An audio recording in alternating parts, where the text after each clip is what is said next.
This is an emergency live stream. Please stand by for a Smitty announcement.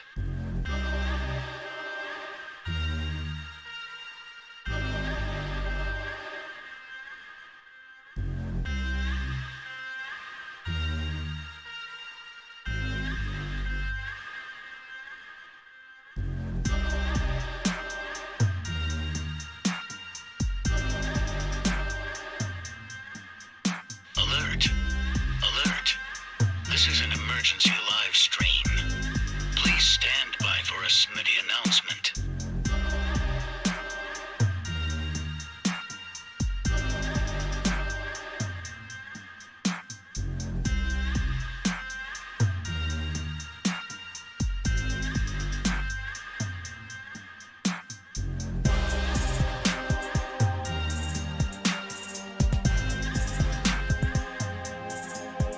Alert!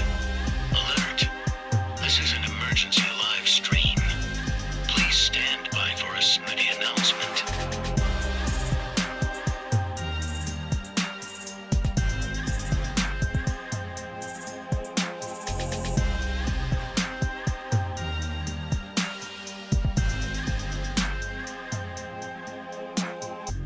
Alert! Alert! This is an emergency live stream. Please stand by for a Smitty announcement.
Alert! Alert! This is an emergency live stream. Please stand by for a Smitty announcement. We are here. Breaking news. Unfortunately, it's bad. I never like to be here when there's bad breaking news, but breaking news. Tim Patrick went down earlier. I waited to go live to get confirmation rather than go live on speculation and then go live again. But he is out with a torn ACL. It's been confirmed. That means the Bronco wide receiver room is one person lighter. But that also means that guys like, next man up, guys like KJ Hamler could step up. So let's hit the news desk intro and get to it. From the fantasyfootballshow.com news desk, here is your breaking news. We have KJ Hamler season potentially underway.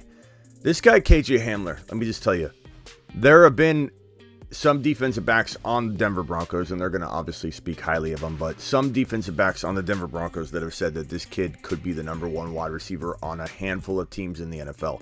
This wide receiver room is very underrated between Jerry Jeudy, KJ Hamler, and Courtland Sutton. And to be honest with you, I'm not trying to prayers up to Patrick. Hopefully he recovers quickly. We wish him well. Injuries are part of the game. Tim Patrick was probably that safe player, that consistent, reliable guy, but probably the least talented of the four of them anyway. So KJ Hamler coming back from a torn ACL last year, right? Is kind of like a tough torn ACL coming back. Will he be ready? Will he be full go? It's tough to know how healthy he's going to be, so I can't really speak to that yet. We don't have a lot of information on that. But if Hamler's ready to rumble and he's, more recovered than he was months ago and months before that, Hamler's going to come in and I think make waves. ACLs are tough. ACLs are tough on running backs. They can be tough on wide receivers. It depends how young you are. Running backs have a much tougher chance coming back and having a productive, first year back. They have to play on it, not just be a full year recover, to play on it for a full year before they can come in and traditionally do really well.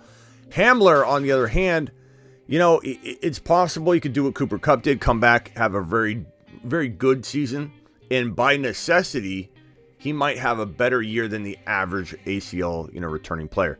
But Hamler's got a lot of upside, a lot of appeal. And while I love Judy, while I like Sutton a lot, this injury more so impacts Hamler. It doesn't necessarily impact Judy or Sutton. These guys were probably starting anyway. The battle for the number 3 wide receiver spot was between, Hamler and Patrick. Now, we can break down the depth chart and talk about it right here. I'll pull up the depth chart and we can break down, what other potential opportunities others might have. But it probably will be Hamler if he's healthy. You do have a number of players, like even Albert O was thought to play some wide receiver, right? So he might get a little run. You've got the Hinton kid. You've got Montreal Washington. There's a handful of players that potentially could get some opportunity, but I think KJ Hamler, if he's healthy, will step right in and be that wide receiver 3 and maybe look even better potentially. I'm not saying it's guaranteed by any means, but Hamler could come in and be the number 2. I'm not sure which one he bump out. I'm sure injury would kind of have to play into that too, between Sutton and Judy. But I mean, Hamler coming off an ACL and hip injury appears to be everything that I'm seeing good to go. Team limited reps during OTAs for Hamler before placing him on the PUP list, and they will likely keep him on a light load of work on his way back. Okay, this was back in August. This is August 1. This is before the injury. Hamler is a downfield burner who can be unlocked by Russell Wilson's arm. With Patrick operating as the team's 3rd wide receiver, Hamler may be stuck in a part-time role early on in the year. This was August 1. This was yesterday. Today's August 2. So a lot of upside, not a ton of opportunity until right now. So, and if you guys remember yesterday, I think it was on yesterday's show, I said Hamler would be one of the waiver wire guys to project. Like, we're doing the waiver wire show early, right? And talking about how on the early waiver wire show, Smitty, what will we talk about on the early waiver wire show? Well, guys like KJ Hamler, I said, that we're going to predict to be one of the best pickups of the year potentially, or one of the best wide receiver grabs. Do you monitor him or do you pick him up now? We talked about this yesterday. It was crazy. So your boy Smitty already on the waiver wire, a hunt for you. So unbelievable. Thank you for everybody being in here today. We got Frake first in the building, from what I can tell. Blackbeard, Call Saul, everybody. Andrew, what's going on? Pearson's in the house. Tanner's in the building. Ron Navy's in the building. Ron, what's up, good Ron? The hits keep coming. What's up, Shoddy? What's up, Jeb? What's up, Frake? What's up, Macho? What's up, Meet the Woo? Everybody in the building. Dolphins lost their 1st and 3rd picks for tampering with Brady. Yeah, so that's the next topic. So Dolphins situation is a mess. Losing a 1st rounder, losing another draft pick on top of that, tampering with Brady. They did come down the NFL with I was going to talk about some of the 7 p.m. show, but since we're here live, we'll talk about it now. But this whole Brady situation, I have good authority that Brady was already locked and loaded, done deal before Flores, before that whole thing unleashed earlier in the offseason. Brady was headed from Tampa to become a Miami Dolphin. It was locked. It was done. There was, other than executing it, there was no more locked in place type of thing than this situation. Brady was going to Miami. This was before Miami Mike McDaniel came over. This is before Flores. He was locked and loaded, headed to the Miami Dolphins. Sean Payton was headed to coach with Tom Brady in Miami. This was done. I have on good authority that it was done. For all intents and purposes, done.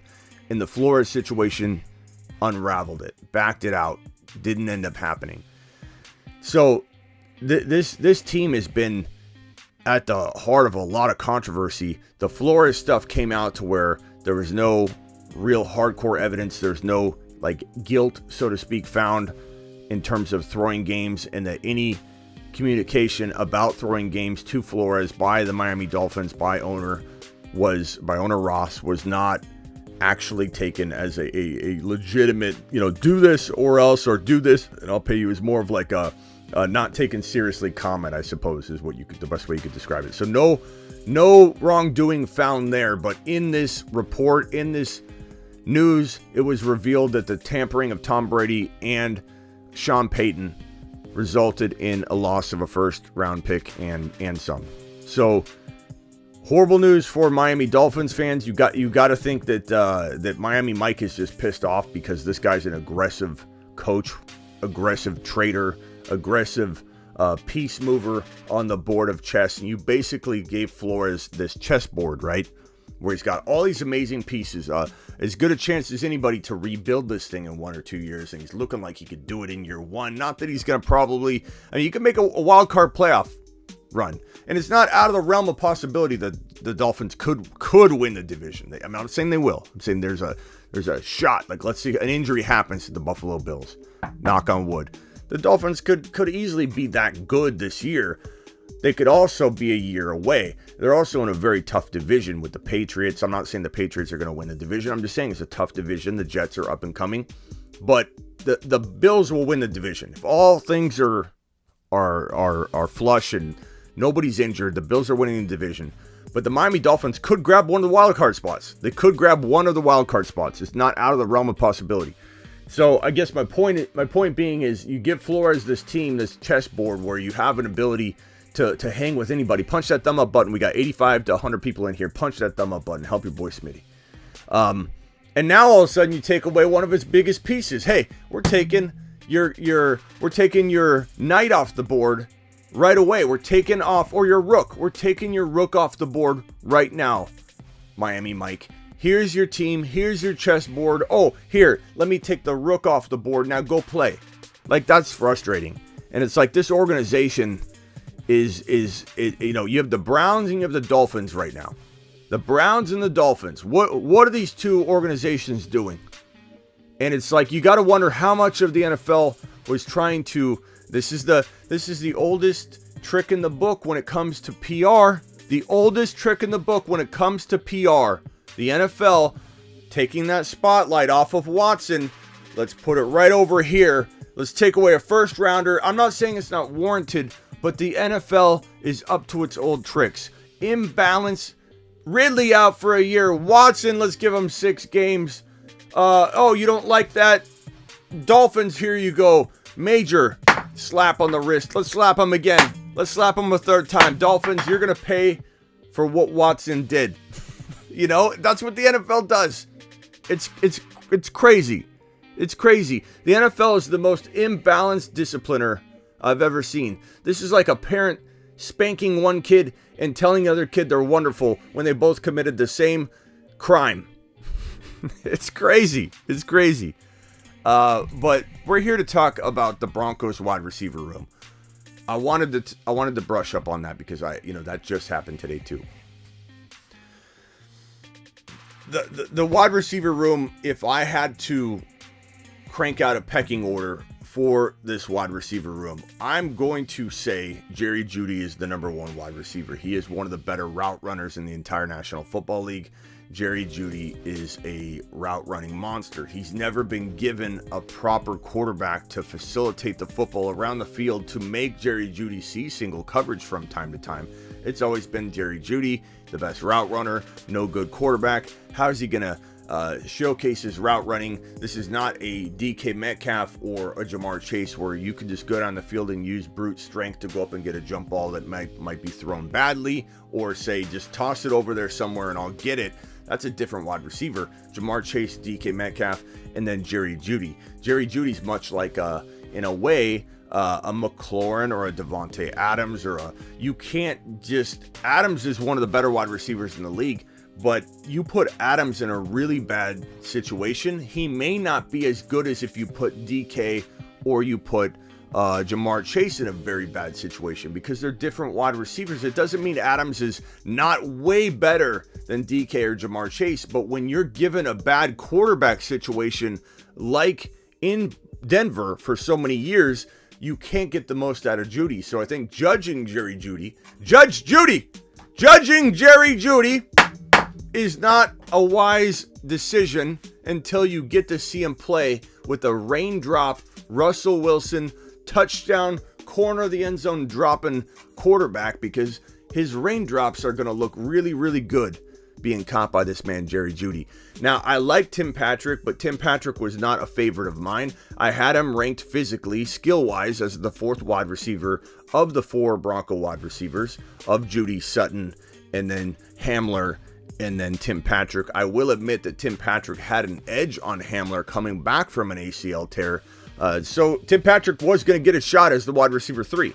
No question about it in my mind. That's why Hamler, if you heard me yesterday on the show talk about Hamler, I said Hamler might be one of the better waiver wire guys pre-week 1 show that you're going to find on my show. We should have just did the waiver wire show. Your boy Smitty would have been breaking news and taking names. I mean, we still did. We talked about it, but Hamler is just one injury away. Here's injury. Insert injury the day after I said it.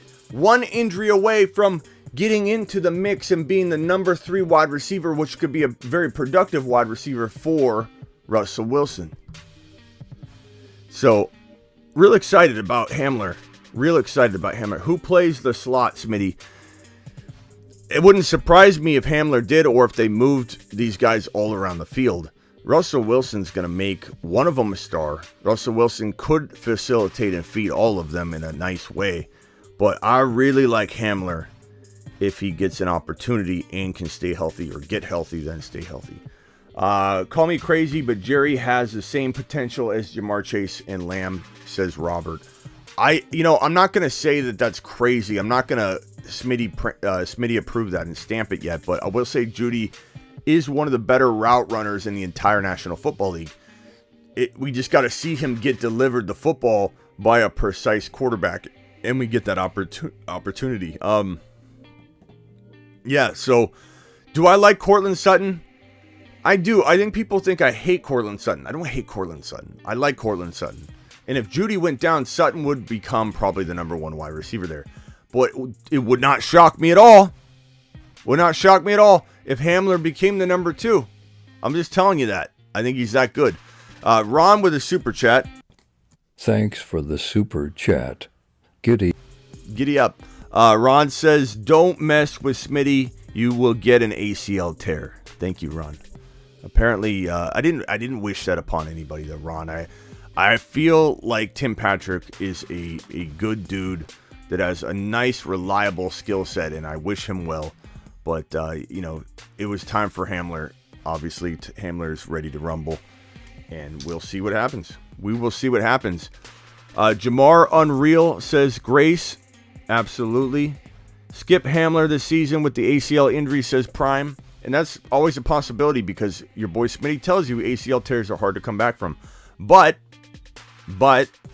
this situation's pretty good. If he is quicker to recover and get on the field, he might do pretty well. But my money's on Jeudy. He's the number 1. Sutton's the number 2. Don't twist up my words, but I'm saying keep an eye on Mr. 3. Number 3, Mr. 3, KJ Hamler. He doesn't wear number 3. What number does KJ Hamler wear? He wears number, what is it? Isn't it number, is it 1? Does he wear 1? Number 1? I think it's number 1.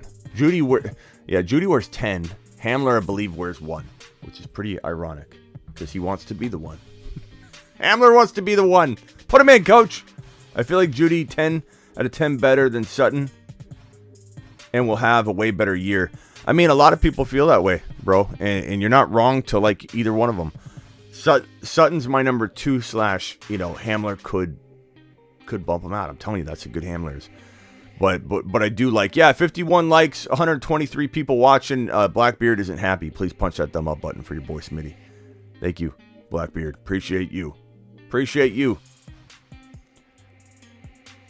Tough to know. I think Albert O's value took a big hit with the rookies, Dolchich,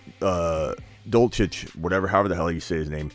I do like him, but I think Albert O is still pretty good, and they might run Albert O. There's a lot of talk about Albert O being a wide receiver and tight end this year, and maybe they're gonna ramp up that idea again. So don't be shocked if Albert O's value goes up a little bit with this move. Javonte gonna be used maybe a tad more because of this news, because you got less wide receivers in a rotation, and guess who you're throwing the football to? If you're throwing the football to a running back, it's going more than likely. I mean, they'll divide up the workload, so clearly Melvin Gordon will see some work, but I think that this is going to open the door to Javonte a little bit more, because they need plays. When you lose a wide receiver, you lose a body. You're gonna definitely have a player like Javonte stepping up and becoming a playmaker, and they're gonna be like, how do we get the ball down the field even more effectively? Okay, this guy Javonte, whenever he touches the ball, he breaks tackles like a machine. Like pattern recognition, people. When you're the number one tackle breaker in the NFL and you have only played half time, you're going to give the ball to this man over and over and over. That's the nature of coaching. And if anybody thinks that the coaches are going to do the same thing back to back, different coaching staffs, we're going to ignore Javonte's yards per carry, which was done to preserve him, by the way, because they had nothing to play for. But if someone thinks Hackett's going to come in and just do a Hackett job on this, I think it's a funny narrative. Now I'm worried about Henry. Now you're worried about Henry. Why are you worried about Henry? I've been worried about Henry. Hollywood off the PUP. Yeah, that's correct. Hollywood Brown off the PUP. Don't worry about that. If you had to keep one and didn't cost you a draft pick, would you keep Javonte or CD in PPR redraft? League is very aggressive with picking running backs. Then I go Javonte. I go Javonte anyway, Tanner. If I'm at 12 and 13, you're seeing me take Swift and Javonte. You're not seeing me take Swift and CD Lamb. So even if it's not aggressive at running back, I'm taking Javonte. But if it's aggressive at running back, I'm still taking Javonte, and a little more so. Broski, a little more so. 117 of you in here, 60 thumbs up. Punch it. Jeb says, help our boy Smitty out. Thank you, Jeb. Appreciate you. Albert O is on borrowed time. Maybe. Dolchich might be the guy, broski. We'll see. Hamler was active from the PUP yesterday. Activated from the PUP yesterday. Smitty, what do you think about Ayuk and Warner scuffle? Scuffles are fine. I'm not worried about it, bro. Ayuk looks really good. He's having a really, really, really good early August, you could say. And he's looked good all of late July. Like, he's looked good the last few weeks. He's looked really good. And we had Cam Inman on the quad box last night on Instagram. And Cam is a 49er veteran beat writer. And Cam said, we asked him, hey, Cam, who's the number one standout of camp so far? And he said it was Ayuk. He thinks pretty clearly Ayuk. So Ayuk's been fine. I'm not worried about Ayuk at all. Ayuk's been looking good. Would you trade Saquon for Eckler in a PPR? Man, Eckler's on borrowed time. But you know what? I don't believe Saquon's got this longevity over Eckler, because I worry about Saquon this year. I'd be a hypocrite which is fine, because you can go back and forth and waver a little bit. You can change directions. People are so funny about that. But I'm not changing directions on Barkley. I'm a little more excited each day that I see him not get injured and look solid and look tough on the field. But do I feel like Barkley's got 4 or 5 years? No, I just don't. I feel like Eckler and Barkley have the same amount of time in a best case scenario for Barkley. And so because of that, I probably lean Eckler, because I get the production this year. The offense is lights out. Better quarterback, better offense, better field position, more touchdown opportunity. Give me the now, bro. Give me the now.